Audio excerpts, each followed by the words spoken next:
On a 16 honneurs ou figures. 16 honneurs ou figures qui vont, quant à elles, être des lames, déjà qui vont être centrales, hein, puisque c'est le cœur même de la conférence aujourd'hui, qui vont se découper d'une certaine façon. Les 16 honneurs sont divisés en 4 familles pour lesquelles on retrouve, encore une fois, les éléments que j'ai évoqués tout à l'heure.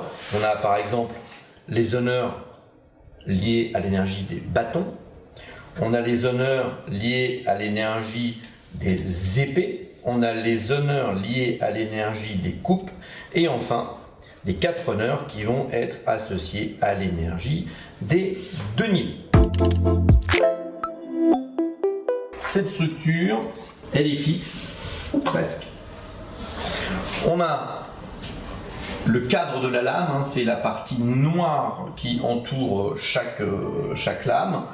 On a le dessin, qui est la partie principale, qu'on va venir interpréter, décortiquer, qui va nous être utile. Là, on va faire le même travail que pour les arcanes majeures. Les postures vont être intéressantes, les couleurs vont être intéressantes, et évidemment, l'énergie présentée. Ici, on voit le valet de bâton en train de présenter son bâton. Et voilà, typiquement on peut regarder son regard, il regarde vers la droite, ça veut dire quelque chose. Il est positionné d'une certaine façon, ses chaussures sont bleues, ce qui veut dire aussi quelque chose. Voilà, tous ces éléments de symboles pourront être interprétés à l'intérieur de chaque lame. Et puis on a en bas, la plupart du temps, le cartouche du nom. Je dis la plupart du temps parce qu'il y a par exemple le valet de denier qui échappe à la règle. Le valet de denier, on voit que son nom est positionné sur le côté du dessin, à l'intérieur du dessin et sans cartouche. Ça aussi, ça pourra éventuellement nous donner des indications.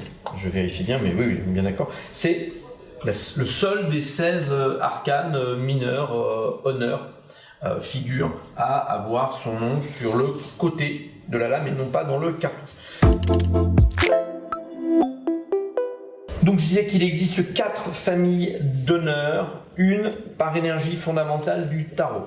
À l'intérieur de chaque famille, ce sont des petites familles de 4 personnes. Pour commencer, le valet.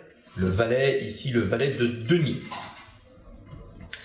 On a ensuite la reine de denier. On a ensuite le roi de denier. Et pour finir, on a le cavalier de denier.